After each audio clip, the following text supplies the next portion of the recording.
Does Europe have its own language? If so, which one? English, French, German, or a language often declared dead, Latin? The Via Nova movement argues that Latin should become Europe's new lingua franca. But how? In a recent interview, we asked them about their vision of a Europe that speaks Latin, how such a transition could be achieved, and whether the European Union should move away from English to Latin. This is our interview with Via Nova on Forum Europeum. Hello everyone, this is a new episode of Forum Europeum, and today we will talk about Latin with Timi from Via Nova, a movement which would like to popularize Latin as the language of Europe, or even as a federal Europe. So thank you very much for joining us. Timi. Thank you for inviting me. I'm very happy and very honored to be on your platform. And I think your audience will hopefully like what I'm saying and the ideas that I'm trying to espouse, and hopefully they'll engage and it'll be a cool episode. Thank you. So the first question is about you. So what was your first encounter with Latin, and when did you begin to consider it as a potential language for Europe or the European Union itself? Yeah. Thank you for the question. Yeah, my personal story with Latin, I think, is a very standard story that every European person has. Growing up in Europe, we are kind of taught that Latin is this special language, that used to be the glue in a way, and still symbolically is the glue of Europe. But even more so, used to be the language of the masters during the Roman Empire. It used to be the language of the Roman Empire, right? And it used to be a language of academia, of intelligentsia, of diplomacy during the Middle Ages and even beyond, right? So we are always taught through history and stuff that it is a symbolic, very important language culturally for Europe, right? Historically speaking. So that's my first encounter with it, especially me as a history buff. I loved reading about the Roman Empire and in general about European history, and of course Latin always, was somehow implied in that. Then in high school, I've kind of dabbled in it a bit, but nothing too professional. So I wasn't by any means, enrolled in any Latin curriculums or anything like that. But through my, philosophical interest and stuff and history interest, I was I encountered it, right? But the proper encounter with Latin, especially in the context that we are talking right now, is happened when I was actually backpacking, not in Europe, but in Asia. So not too long ago, a year ago, a little bit less, I went on a backpacking trip, 4 months of backpacking around Africa and Asia. But the most meaningful encounter in relation to this story came in India and in China. I was very fascinated by their cultures, their depth of culture, and my goal with this backpacking trip was to study those cultures intensely, right? I wanted to learn and understand them. And the more I studied them, the more I kind of felt like as a European person, I'm not able to understand them at all. Like I would have to be socialized in their social system. I would have to learn their language to be able to understand. I was reading Bhagavad Gita and texts like that, right? I was reading that as a European, as a Westerner, right? And then the trip kind of in a subtle way started shifting from, discovering their culture to rediscovering my culture. And I started seeing some things that I think are worthy of emulation in those countries. For example, they placed a lot of emphasis on tradition, and in Europe, we are a very traditional, very deep kind of civilizational entity, but we kind of lost it in a way, or at least we are ashamed of it in a sense, especially post Second World War. And there are a lot of similarities between India, China, and, for example, Europe, right? We are all like deep civilizational entities with deep diversity, including linguistic diversity. A big error in European mindset is that sometimes we kind of consider China and India as this homogenic, units, and then Europe is super diverse, like we have so many countries, so many languages, but it's not the case, Only recently, have both countries underwent such integration. Although China was always quite united, politically at least, but culturally, linguistically, it was very diverse, very comparable to Europe. And India probably is a lot more diverse than Europe, a lot more languages and a lot more cultural entities. So, but both countries, were able to unite, civilizationally speaking, under one common cultural thread. In a way, I felt like Europe, especially Gen Z, which I guess we are, in my opinion, the most culturally conscious about this fact, is trying to undergo this kind of integration effort, right? We're kind of pioneering towards that. And both of them have underwent a linguistic integration. So my always thinking was, I was always in the camp of we need to be one country. It's the only way in this geopolitical climate to survive, etc. But it's it's imperative for us to have one unifying language for administration, for business, etc. But I've never thought about the cultural symbolism of a unifying language. And for me, it was always English was always the primary, let's say, candidate for this role. And I've always felt like English is the most practical, etc. But then I found out, in this great diversity of China and India, they were able to create out of their minority language, standardized Mandarin, standardized Hindi. They're both basically used to be like very limited languages to just a little tiny part of their country. So, for example, Mandarin was limited to Beijing. So in Mandarin is an umbrella term actually for many languages, and historically Mandarin is a term that denotes basically a family of languages, or it denoted basically an imperial lingua franca, right? It wasn't associated with any classification of languages. So the imperial lingua franca before the Republic of China and then the Communist Republic of the People's Republic of China was the Beijing dialect of Mandarin, and that dialect, in essence, a language, because it's part of a state propaganda to call them dialects, but they're actually languages. In European way, they're languages. So the Beijing language, or the Beijing language limited only to Beijing, became the dominant language in China. Imagine a country of more than a billion people, right? Adopted it as either their first or second language. It's a colossal feat, right?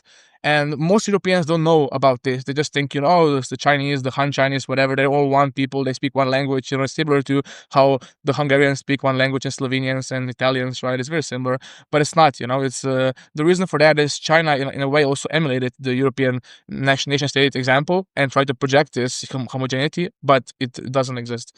The same in India, right? In India, the Delhi dialect was the same case. The Delhi language, the Delhi dialect, right? Similar parallel in this regard, became the dominant, became standardized Hindi.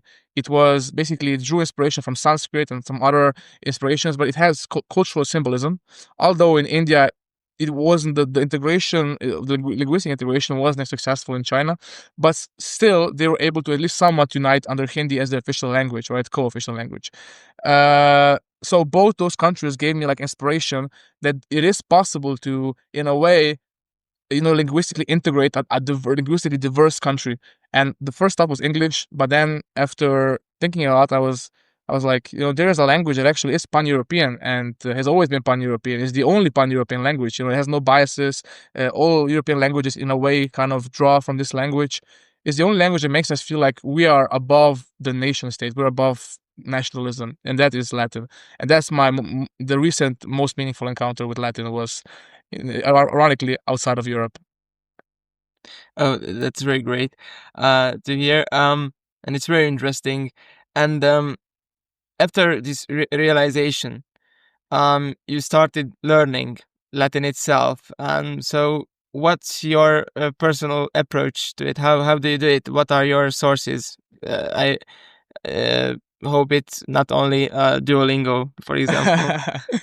No, so it's very important for the audience to know that I don't approach this from a classicist or Latinist point of view. I'm not like Latin educated in the classical sense. I'm not a Latin buff or Latin enthusiast. I approach this from a sociological angle, right, and like in a way a soul searching angle. So for me, my study of Latin, which I undergone after we started this project, is reflects this soul searching aspect. A lot of major texts of European literature, of European academia and stuff are in Latin. So the very soul of Europe, in a way, is reflected in Latin. So I have a tutor, I have a Latin tutor, and he is a big buff in ancient history and history in general and philosophy. So we kind of go through those texts in that way. We go through those texts as if we're trying to rediscover our cultural roots, essentially, right? Poetry, things like that, things that actually make us, distinct as Europeans, right? So Latin, for me, it's not just a language; it carries cultural values. It carries Europeanness, and that's how I'm studying Latin currently. That's very great. And the next question is about the movement you started to build up on this idea, which is called Via Nova. So how was it born? What was the breaking point for it? So then I actually, after this backpacking trip, after this whole revelation, in a way, the epiphany, I came back to Europe, and I was like, I had this idea. It's a great idea. What I'm gonna do with it? And before I embarked on my career and stuff, I used to write articles, more or less political science, political philosophy articles for the biggest news outlet in Slovenia called Ur. And my friend told me, like, why don't you write down those arguments for them, right? Propose them that idea and those arguments. And I did. They liked it. So I wrote an article. I think it was in April or something this year, and I got a lot of praise from it. And then me and my good friend, who were kind of aligned on those things a lot, I also told him about the idea, the article, and he loved it. And we started talking about creating something out of it. Right. The first idea was a YouTube channel starting to create content, because I'm more on the writing side, he's more of the video creator side. So that was the first idea. But then we kind of felt like this deserves a wider reach, right? This deserves to be a project, a movement, right? And this is where we started to go in that direction. And then we decided it's going to be Via Nova, so the new path, right? This is the translation, right? The new path for Europe, and we feel like in a way Europe has forgotten its soul a little bit in some aspects, and this is not just a project about reviving Latin or anything like that. It's Latin is the catalyst of Europe finding its soul. It's a cultural renaissance, we like to say, idealistically. So we are only 2 months old, realistically. We've been on national radio in Slovenia. We talked about the project, and now we're here. So we're growing, and we have many plans for the next year as well. I mean, for this year.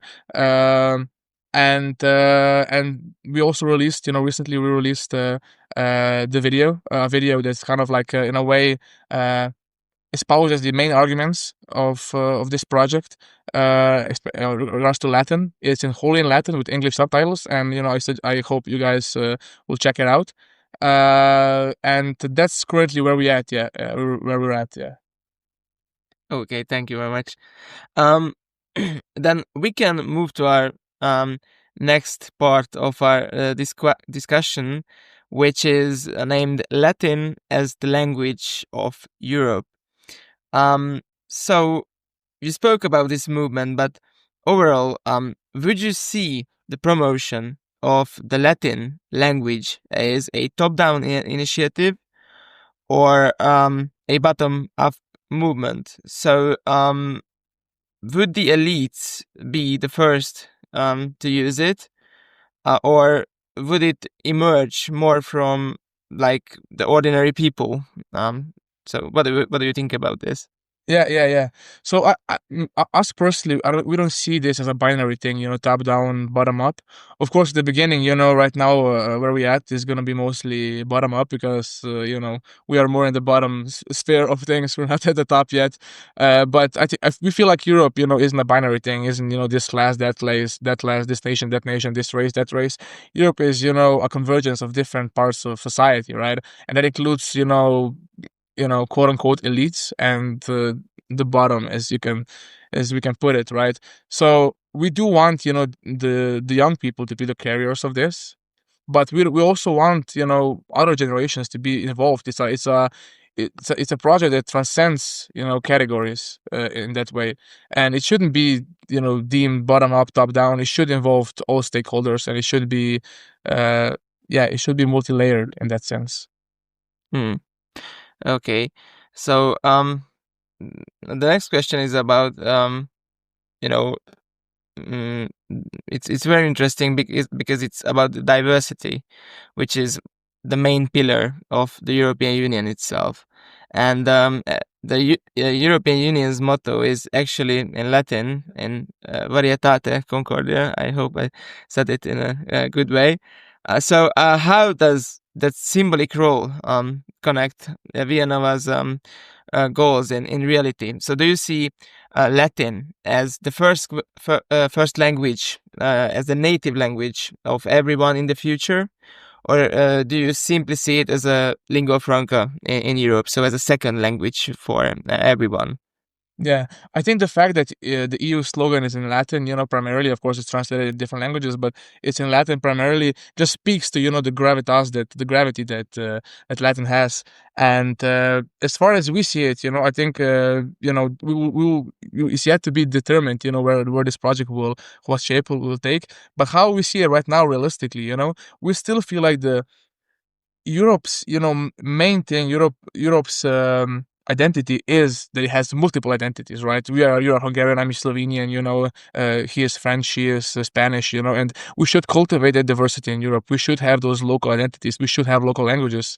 This is very important for us as Europeans, But now that we're trying to cultivate, a second layer that, it can be either a secondary or it can be a primary layer, but we should not ditch the local layer. But that layer should also be brought up and should be built up, and that's where Latin comes into play, right? Initially, realistically, we want this to be done in multiple stages, this whole renaissance, if you will, right?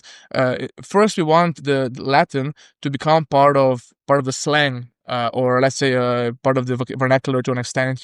This is like as a common expression of our Europeanness. It's unrealistic, of course, immediately for Latin to become a spoken language, because it's very hard for adults to learn a new language, much less Latin. But the first stage should be a limited adoption, so to make it, part of our efforts and everything. But the project is multi-generational. We want Latin to become the same way that Hindi in India or Mandarin in China, and also we will talk about later probably Hebrew in Israel was made the lingua franca. So to answer your question, we see it ultimately more as a lingua franca, as a second layer of our identity that is European, right? And we feel like it's a multi-generational project, and yeah, I think that probably answers your question mostly. Yeah, and another good example is the Bahasa Indonesia, the Indonesian language, which is also like Indonesia is not very popular, despite the fact that, as far as I know, there are like there are many sources that say that Indonesia will be the fourth biggest economy in 2050. So and no one knows that there are more than 200 languages in the islands of Indonesia, but they also have their own lingua franca. So yeah, back to the Hebrew. So people often call Latin a dead language. So first of all, do you think that's accurate? And if you do you think that it's that language, then how can we bring it back? And the Hebrew one is a good example. Well, it's a dead language, in a sense that there are no native speakers of Latin, right? So in that sense, it is a dead language. But I think if people, then kind of make an error, because Latin is still spoken. There are still communities that speak Latin regularly. There are universities who are completely in Latin. There, is the official language of the Vatican still, right?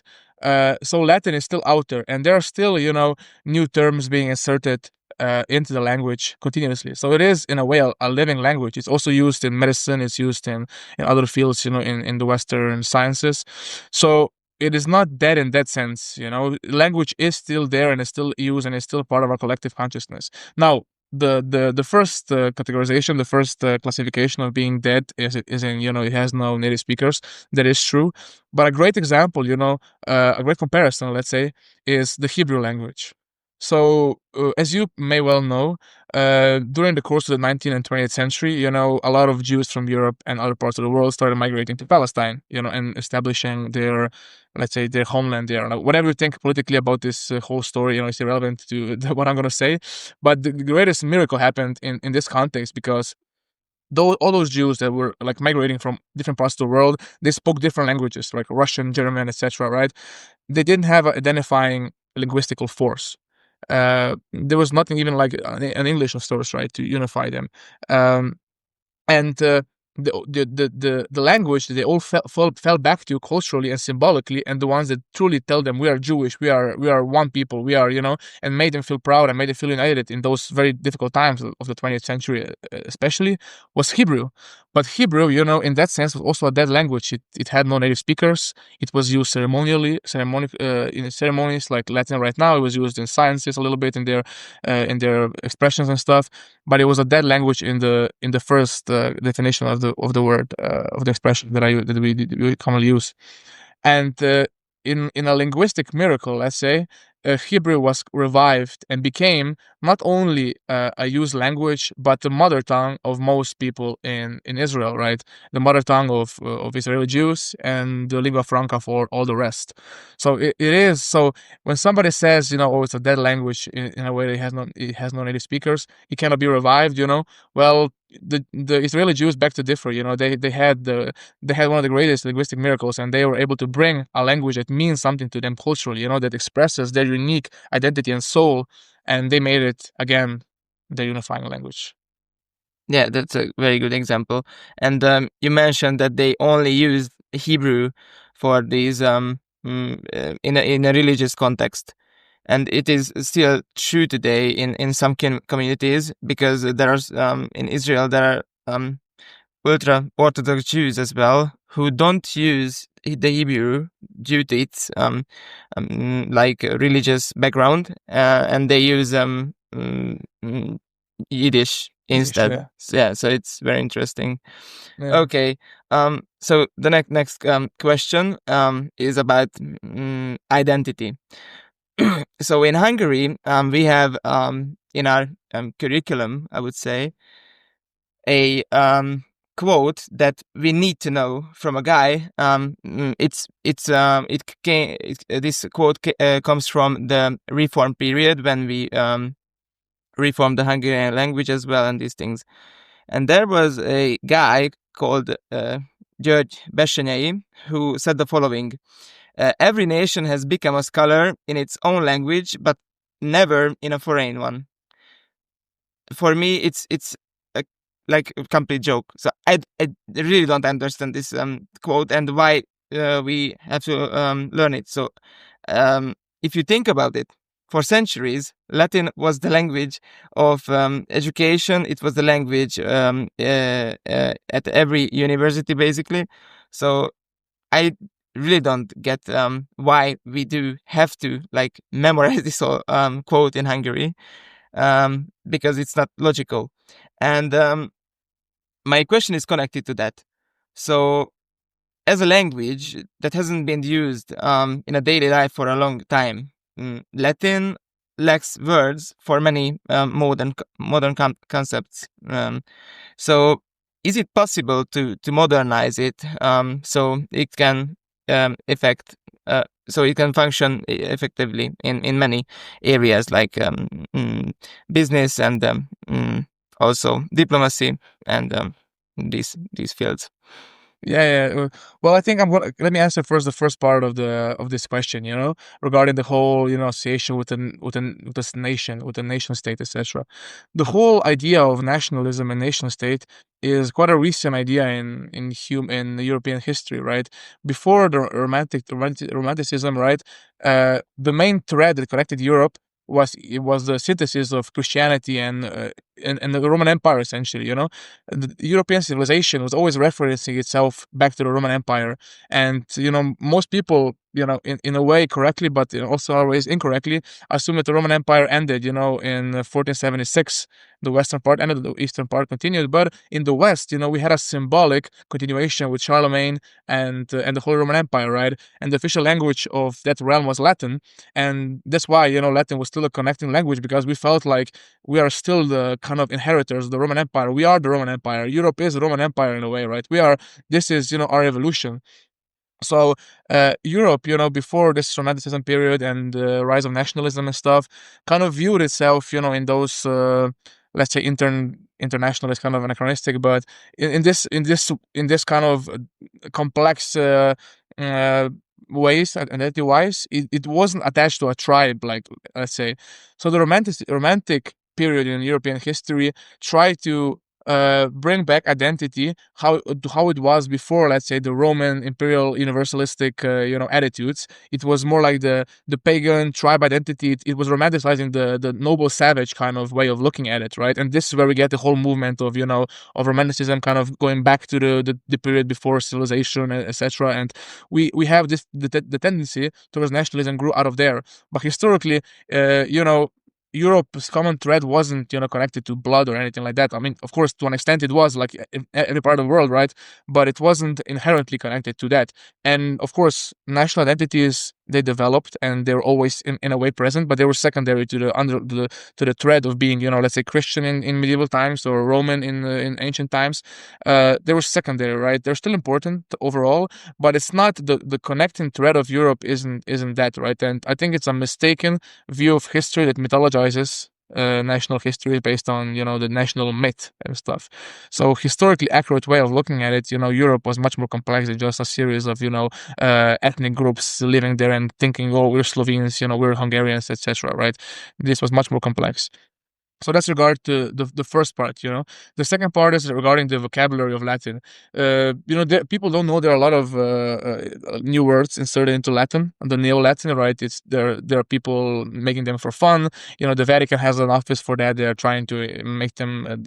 They do create them kind of clumsily sometimes. They're a little bit complex, so there is room for improvement. But I think the whole vocabulary enrichment is the easy part, right? We can do this, especially right now with large language models and stuff. It's not hard to modernize and even simplify to an extent those new words that could be inserted into Latin. The more difficult part, of course, is the adoption, and that's where the catch is. Does Europe, is this something that could like spark the flame in Europe? And this is the harder part. Yeah. Sparking the flame is very hard, and especially in our generation. So, do you think that our generation, the Generation Z, would be willing and able to learn Latin, which is not that hard? I saw some comparisons, and for an English speaker, it's as hard as learning German, as far as I remember. So, back to the question. So, given that the primarily use so everyone in our generation uses social media apps and consume cultural products in English, and there are no contemporary Latin cultural products like movies and these things. So, and people don't read these ancient Roman philosophers, especially in Latin. So how is it possible to make people learn Latin in this way? Because that's the most effective way of learning languages, in my opinion, to consume content in a given language. So what do you think about this? That's exactly why Villanova was established, because we want to start a movement of these young creators, young, even influencers, let's say, who do produce content in Latin, even to a limited extent at the beginning, right? And that the ball starts rolling and we have more Latin content and everything. I think Gen Z, so we are both Gen Z, I think is perfectly suited for this type of, be carriers of this type of project.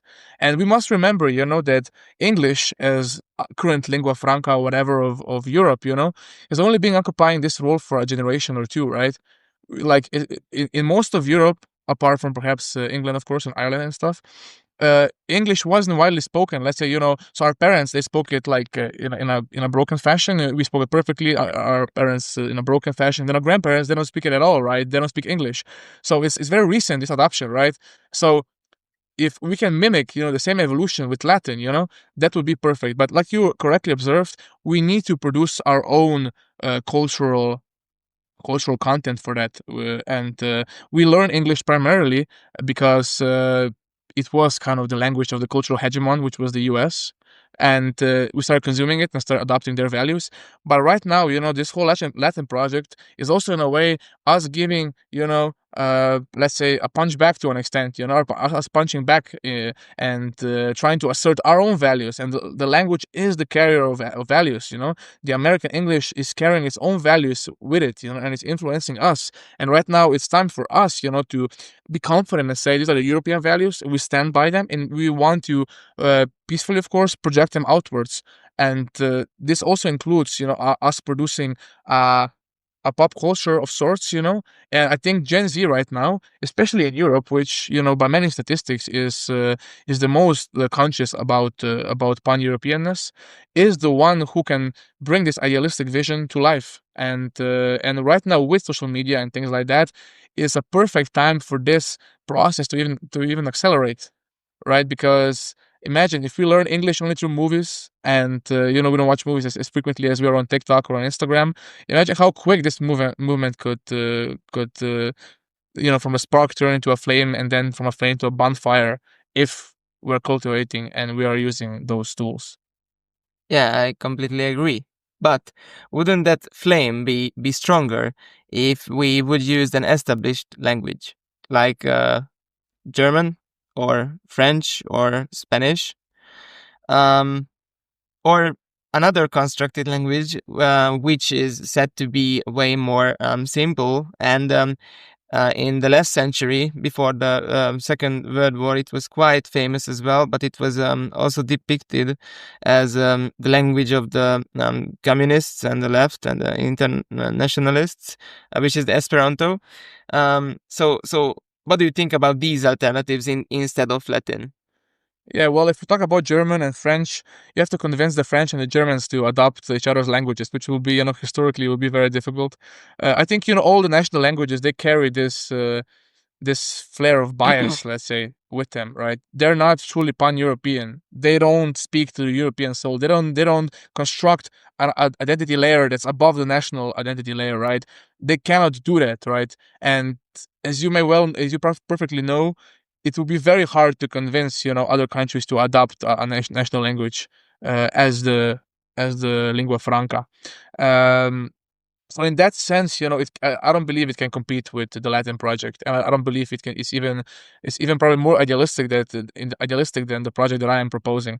When it comes to Esperanto, it's I believe it was a noble attempt. At the beginning of 20th century, right? It was first. It was or at the end of the 19th. I'm not sure, but it was first constructed, I believe, in that time frame. It was a noble attempt. Europe, the world in general was becoming more global, and especially carried by that time by the Western civilization. And they proposed a mixture of mostly European languages to kind of be a simplistic way for us to communicate. There was no English at the time, so it seemed like a interesting enough project. But of course, the first problem with that language is it carries no cultural baggage for Europeans, right? Nobody thinks of Esperanto and say, oh my God, that's like the language that makes me feel I'm like a European, right? It carries no symbolism. It's not a language that I think people get excited about. It's not a language that would make us feel like, oh, we're starting a renaissance, we're starting a cultural movement, we feel like European. I think it's in a way even more dead than Latin, right? The Esperanto project is more dead than Latin. And the second part, that's the major argument. I don't feel like there is any enthusiasm to revive it, and there is no cultural potency behind it. I completely agree, but at the same time, there are nations that have languages that do have this cultural potency, and for example, Spain, where they have the Spanish language, which is spoken in mostly in South America as well. They have their own national day around the fact that the millions of people speak their language outside Spain as well, the Dia de la Hispanidad, which is a national day. And the 9th of May, the Europe Day, is not a national day. So this feeling of Hispanidad might be stronger in some Spanish people's heart than the European feeling. If you go to the Madrid metro from the airport, you will see that the stations are named Argentina, Colombia, and these things, and not something which is connected to Europe. The same thing with France. They have the francophone world mostly in Africa. It's relevant in Africa. So my question is the following: would these nations be willing to have Latin as a lingua franca, and especially as the language of diplomacy, while at the same time they have their language as a very strong tool in the field of soft power? So what do you think about this? Yeah. I think, the time where the times when the European nation state could, effectively dictate things on the global field are gone, right? So Spain trying to influence the Spanish speaking world or French, francophone world. In a way, yes, but in and of itself, the world has gone past, the small European nation state, and it's a geopolitical reality that we have to converge in a way and integrate in a way. So I believe, the elites and the people are becoming more and more aware of this fact. And as we said, I think Gen Z especially, of course, there's an attachment to the Spanish identity and the Spanish language and the Spanish speaking world, etc. But I feel like the Europeanness is becoming more and more strong. Even in those countries that have like a strong national identity and had like a colonial empire before and have attachment to the former colonial empire and their states that spawned it. I think that the flame is now ripe for Europeanness, because I think in a way we share, not just the territory, not just the common destiny through the territory and the political entity that is the EU, but we share a common cultural thread as well because of our proximity and the values we developed, and Latin is the best carrier of that. And you brought a very interesting point with the whole soft power thing. With Latin, we could combine in the European Union 3 different cultural spheres into one soft power, let's say, ecosystem, right? And that is, of course, the francophone world, the Spanish-speaking world, and also the Portuguese-speaking world, right? There's a huge cultural influence that we could already tap into with Latin. So in a way, Latin has like potential even beyond the immediate European realm to establish itself as kind of also a language of diplomacy in that realm as well. So Europe, through Latin, can really tap into a wider world and influence it, and with the values that we think are the best values for the world. Yeah, I completely agree. And learning Latin for them wouldn't be that hard, because their languages are originated from Latin. Therefore, they wouldn't feel Latin as a language which is put to the life from above, from Brussels bureaucrat or something like that, but it has roots. So I agree. Europe, just one quick interjection. Europe already has a big soft power. The Brussels effect is is observed and documented. We are in a way emulated, but we just are not yet strong enough or confident enough to be able to be willing to assert this potential soft power. We have one of the best systems in a lot of different fields in the world, and we could be doing those things, but at this point, we're still not confident enough to really tap into our immense cultural potential and immense potential to influence the world, because we're not united, among other things. And yeah, just to kind of say this piece as well.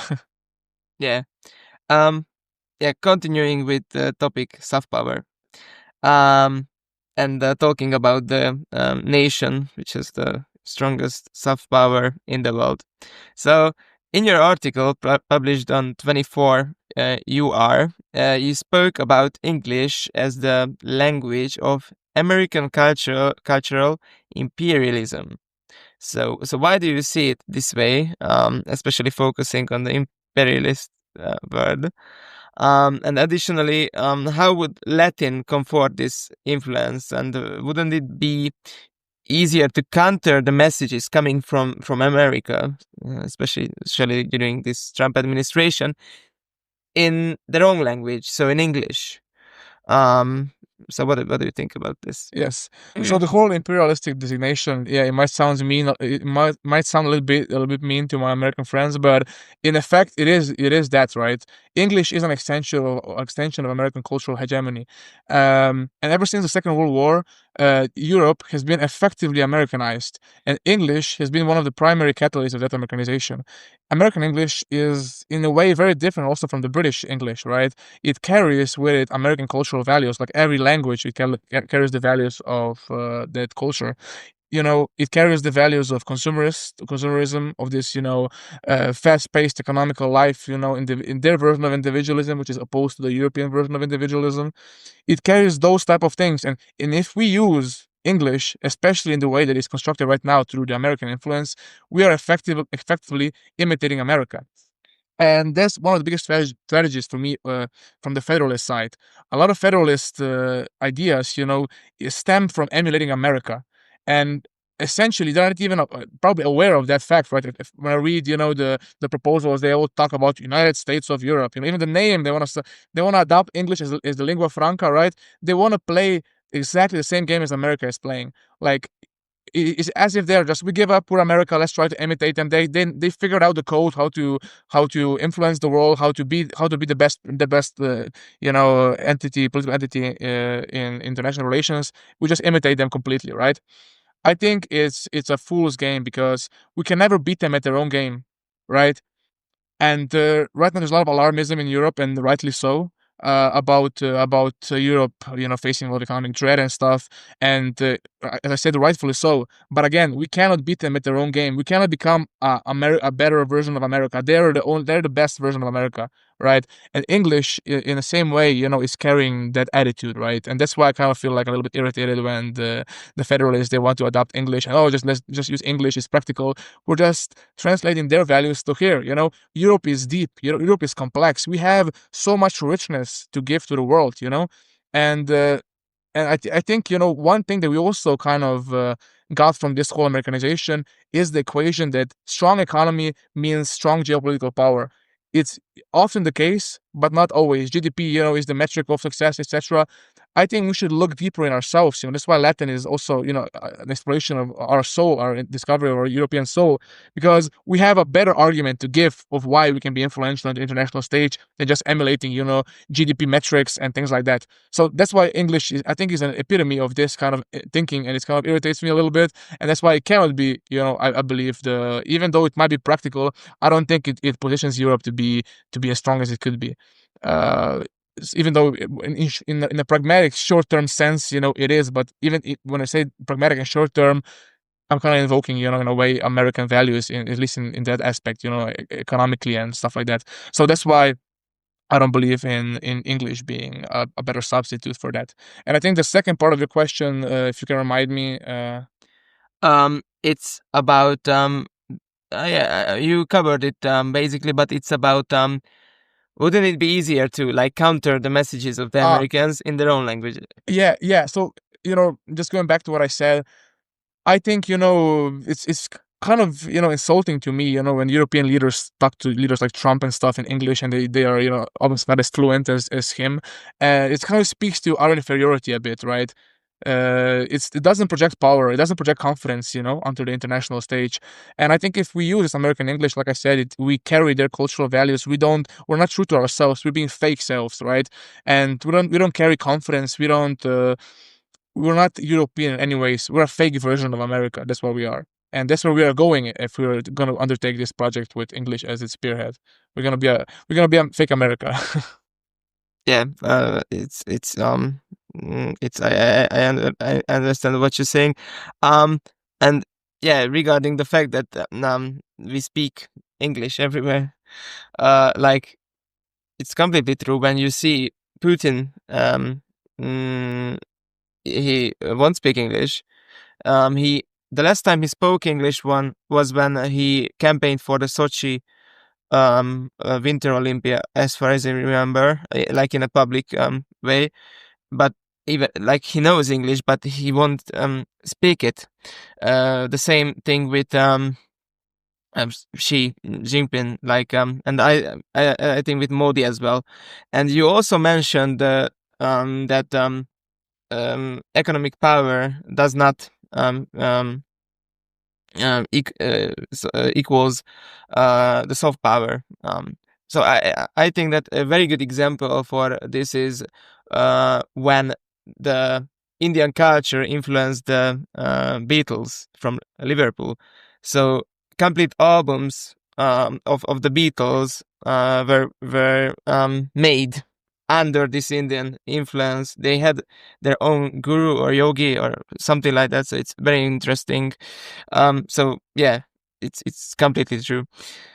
Okay. So the next question is about this self power as well, because it's very important.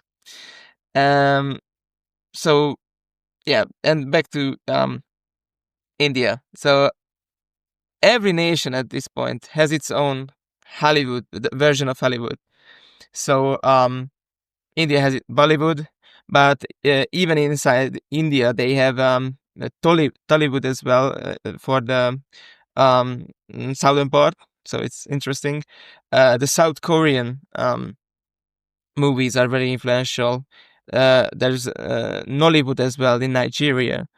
Um, so, do you think that it would be a great step to make our own Hollywood? And yeah, because at this point we are not watching any European series, not even in our own language.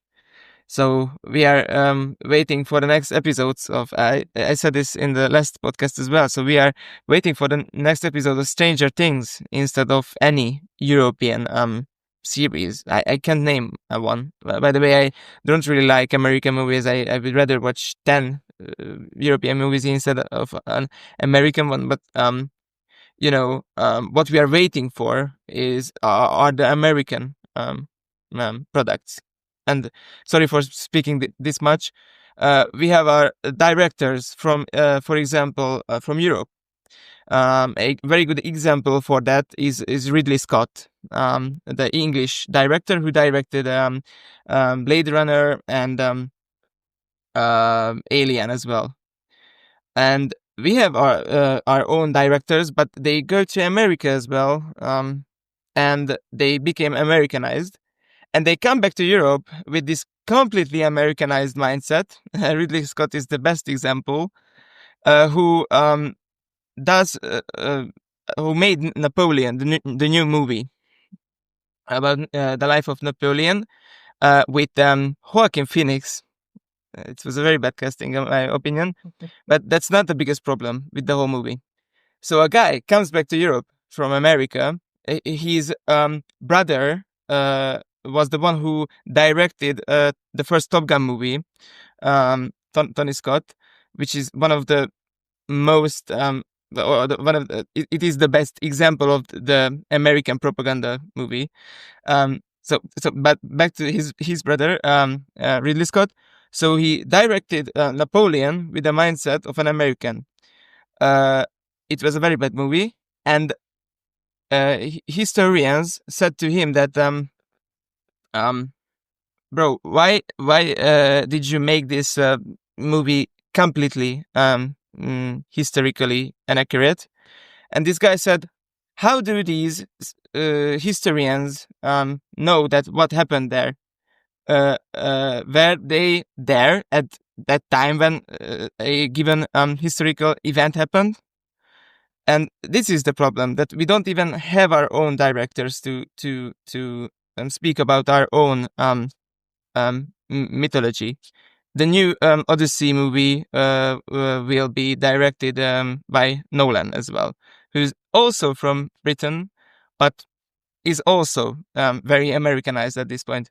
So yeah, but back to the question: would you like to see European Hollywood?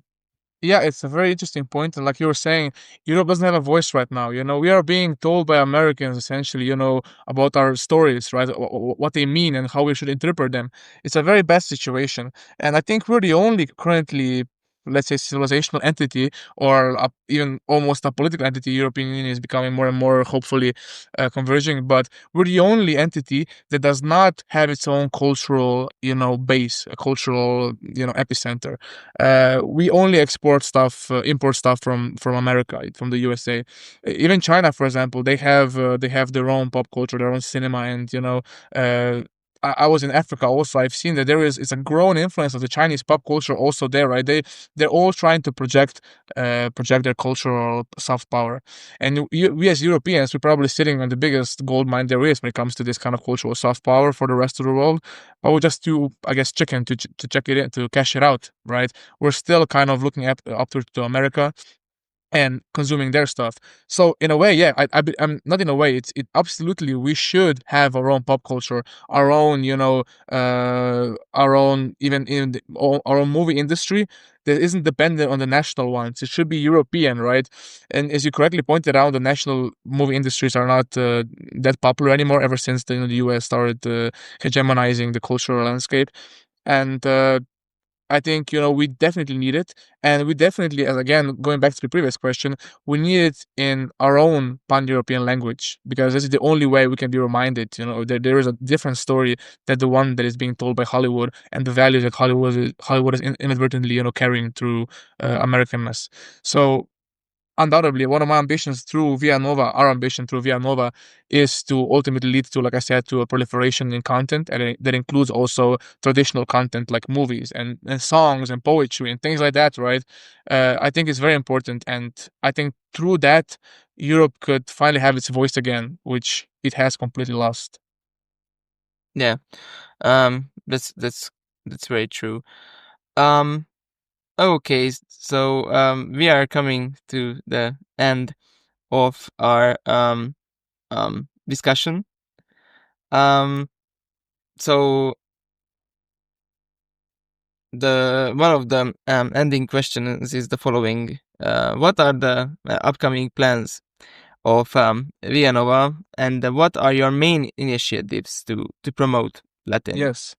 So right now we just released, this amazing, almost a manifesto-like video in which, we try to articulate the main points of why Latin should be the main language. Like I said, in Latin, all in Latin with English subtitles. We're still operating in English lingua franca zone, but hopefully soon we'll transition. So it has economical, political, philosophical arguments, to drive home the arguments of why Latin, right? So that's something that we already did, and we are gonna we want to start many events in which we use this as like a roundtable discussion type of thing. We want to penetrate universities because we want to establish university cultures that are around to this cultural renaissance. I think they're the best hotspots where young people could kind of start cultivating this renaissance. So we are in this year we're trying to expand there. We're gonna produce a lot more content. We're gonna go around Europe, and we're gonna go to culturally specific towns and cities and talk about European history and talk about our story the way it should be taught. Uh, Deeply, going in depth, going into like richness and diversity, not just staying in this in the surface and talking about either talking about it through the economistic lenses, or in those. We should also delve deeper, and we're gonna do that, and we're gonna use Latin. Of course, we're all in the project. We're all novices, like you, like most people who are listening to this. We're novices. We are learning Latin. We're discovering ourselves through Latin. We of course want to embrace people who are Latinists, who have expertise in that. Of course, everybody's welcome, but just not to be discouraged. This is a project from zero for me, for our people in our team, and it can also be for you. So a lot of events, a lot of content. We have other things planned, that we'll shortly unveil. They're not public yet. Podcast appearances, things like that. So we want to spread the word and slowly build up to a proper momentum, to the fire and to the bonfire, as I said, and as we said before. That's very interesting. And about the steps of people learning Latin. So how do you envision the future role of Latin in like 10 years? What are the steps for people to start to learn it, both in an individual level and in a systematical level as well? So when do you think it will be integrated in the education of the European nations? Yes. So as I hinted in one of the previous questions, we believe in a multi-stage process in this. The first stage is, the Latin re-entering slang. obviously probably in a way, firstly in a synthesis with English, because English is currently, pragmatically what we use. So entering in this form in slang, and subsequently, getting wider traction adoption. The second stage is we want to lobby for Latin to become part of curriculums again, to be part, especially part of the Erasmus exchanges, because we feel like it should be an integral part of what Erasmus is all about. Erasmus is about, Europeanness, Europeans from different countries seeing how similar they are and then growing this European identity. And then in the third stage, and that's probably years down the line. It's probably not 10 years, probably even more, right? Decades down the line, hope, and or potentially sooner. Who knows, right? We are gonna aim for a date as soon as possible, but realistically, we don't know, right? But at some point, we would like to ambitiously lobby for it to become, the official, symbolic, and then ultimately lingua franca of the European Union, in which administration is done and things like that. But this will take some time. And just one last thing about this, because some people will say, English is more simplistic, more practical for administration, for business, and things like that, and they'll put forward this argument. And Latin is more precise, more just a different way of expressing, right?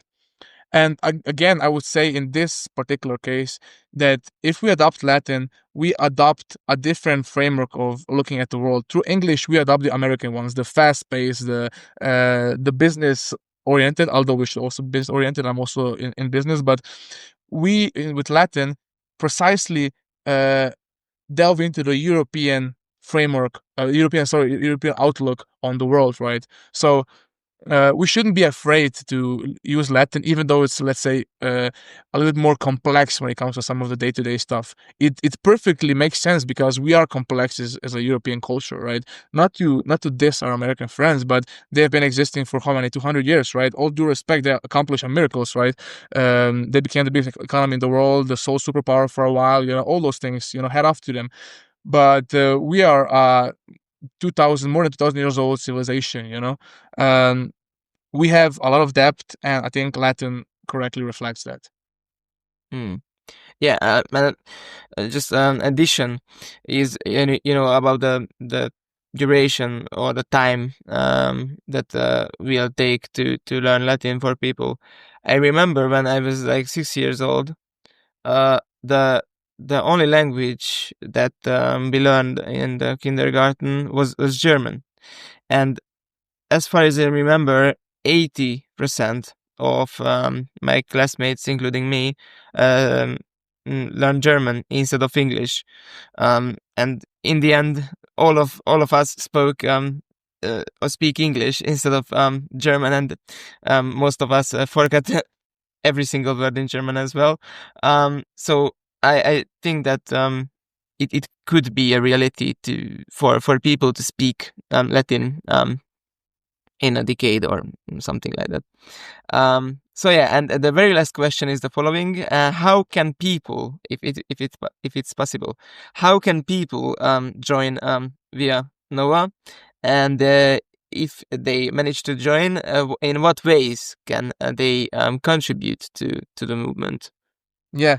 So first of all, if you have any ideas, anything you want to join, we welcome everybody. We want to integrate everybody into this team, into this project, this structure that we're building across Europe potentially. Write